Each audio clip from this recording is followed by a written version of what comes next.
Sa mga araw na ito, kapag naririnig natin ang mga bansa na nagsasabi, kapayapaan at katiwasayan, marami ang napapaisip, ito na ba ang anino ng darating na tribulation? Noong Setyembre 29, 2025, nagkasundo si Donald Trump, dating Pangulo ng Estados Unidos, at si Benjamin Netanyahu, punong ministro ng Israel, sa isang 20 punto na peace plan para sa Gaza, kasama sa plano ang mga sumusunod. Itigil ang digmaan at putukan sa Gaza, pagpapalaya sa mga bihag ng Hamas, pagdisarma at pag-alis ng pamumuno ng Hamas, paglagay ng pansamantalang pamahalaan sa Gaza sa ilalim ng international na oversight. Tinanggap ito ni Netanyahu. Ngunit may kondisyon, unti-unting pag-atras, seguridad ng Israel ang uunahin. At nakadepende ito sa mga bihag. Ngunit tandaan, hindi pa pumapayag ang Hamas sa lahat ng punto. Una, bakit ito nakikita ng marami bilang anino ng propesya? Sabi sa Daniel Siyam, 27. At siya'y makikipagtipan sa marami sa loob ng isang linggo. At sa kalahatian ng linggo'y kaniyang papatigilin ang hain at handog. Madalas itong ikinakabit sa isang leader na gagawa ng kasunduan ng kapayapaan.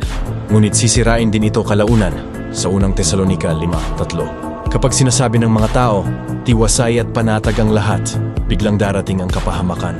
Gaya ng sakit ng isang babaeng manganganak. Ibig sabihin ang mga deklarasyon ng kapayapaan ay madalas na pauna lamang bago dumating ang matinding kaguluhan. Ikalawa, ang halimaw na umahon sa dagat, Pahayag 13. Sabi sa Pahayag 13, isa, at nakita ko ang isang halimaw na umahon mula sa dagat. May 10 sungay at 7 ulo.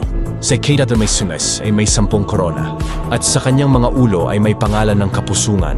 Ang dagat dito ay simbolo ng mga bansa.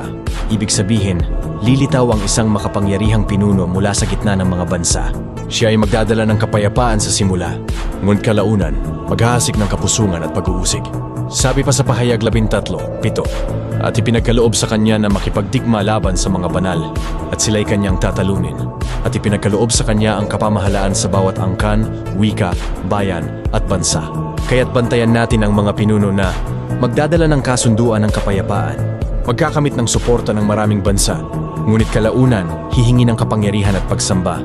Konklusyon, mga kapatid, ang kasunduan ni Trump at Netanyahu ay hindi pa ang mismong katuparan ng Daniel Siyam, 27. Ang choice mama itong maging anino, isang paghahanda at isang babala na paparating na ang mga huling araw. Daniel Siyam, 27. Kasunduan pero masisira. Unang Tesalonica 5:3. Kapayapaan pero biglang kapahamakan. Pahayag 13:1. Halimaw na angat mula sa mga bansa, kaya't huwag tayong matakot. Bagkus magbantay, magtiwala at manatili sa Panginoon. Ang mga tanda ay hindi para takutin tayo, kundi para ihanda tayo